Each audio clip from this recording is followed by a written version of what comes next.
once you have a diagnosis, you have a written assessment of this is actually what your child has. And then there's a line in the sand, and you can start to really work on finding the best supports. The process of diagnosis and assessment can be very different depending on the child. Sometimes that can be relatively quick. They might have one appointment and come out with a diagnosis. Other times it can be quite a long process. I think one of the most important things is for families to trust their intuition. And sometimes that's easier than other times, particularly if this is your first child. It took me, mother's instinct and me pushing to get a diagnosis. It has taught me to be a little bit more persistent. I'm Ivy's advocate for now until she can talk and tell everyone else what's going on. So mother's instinct is definitely something that is always good. While you're waiting for a diagnosis, ring up, see how you're going on the list. Always suggest that you're available if there's a cancellation. And just continue to appreciate your child at the same time, and try and keep life as regular as you thought it would be as much as possible. It's always a good idea to seek a second opinion and not to be cautious about doing that or to be reluctant to do that. Most professionals will understand that parents need to check that the information they've been given is the sort of information they need. Definitely go for a second opinion. Make sure you do see a paediatrician. And that'll be a referral from your local GP. Sometimes it will come up with a relatively clear and specific answer, and other times the child might end up with a diagnosis of developmental delay, or what's often called global developmental delay. Some children will have that more general diagnosis until they're about 6 or ready to start school. When the child is almost ready to start school, they're often reassessed quite formally to make plans for appropriate schooling and so on. And it's at that time, that's often the first time that a diagnosis of intellectual disability may be made. Now that you know, you're able to make things better.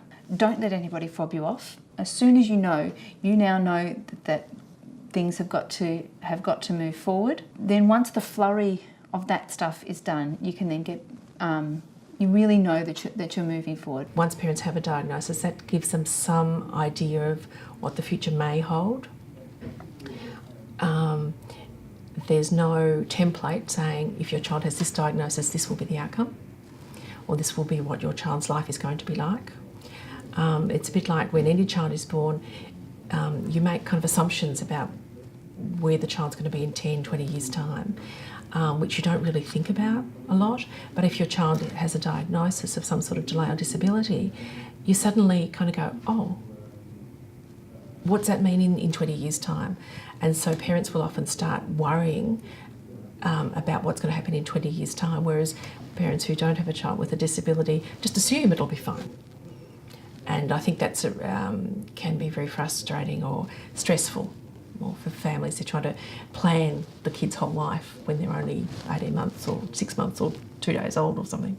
In terms of the future, we don't look too far ahead, because I think that's one of the things we did initially. Who's going to marry our child, instead of looking at how are we going to get through the next couple of years.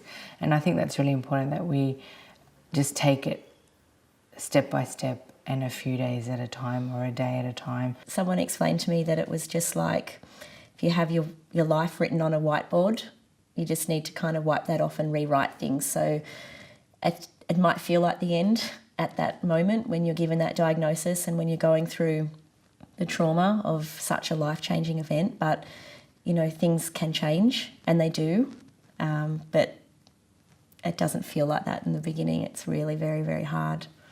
Really, we find that families go through a grieving process because they're now facing a situation, and their child is facing a situation that is different to what they expected their life would be and their child's life would be.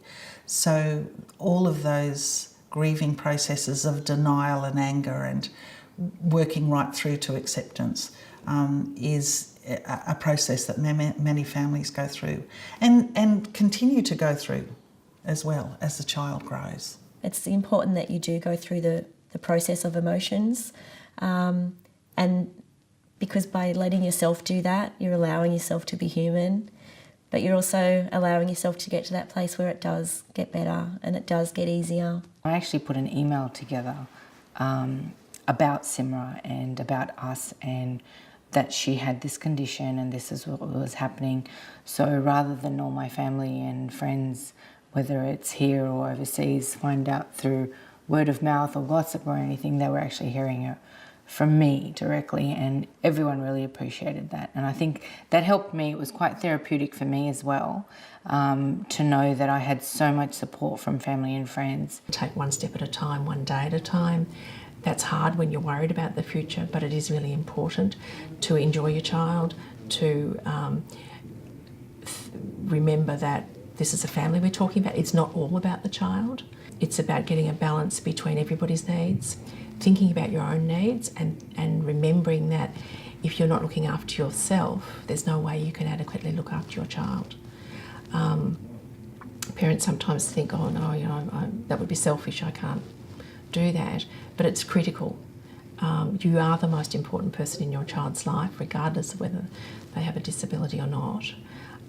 So you need to look after yourself. If you have, you know, all the feelings of guilt and all the feelings of anger and things that can sometimes bubble up, you have to be strong for Kinnan to get through, and Kinnan has to face a lot of things. You have to give him the strength to face those things. Sometimes once a family has received a diagnosis for their child, they could be inundated with information, and often they'll be numb and they actually can't take it in. But it's important for families to keep that information, because you might need to go back to it. When you first get a diagnosis, all you see and all you hear is cerebral palsy. But as time goes on, it becomes your child. The situation becomes, this is my son who has cerebral palsy, but it doesn't define who he is. Don't doubt for a minute that your little child is going to make a big impact on the world in their own way. And our job is just to love them and help them, and you'll need to give them a lot of help. But in the same breath, there's a lot of help out there for you too.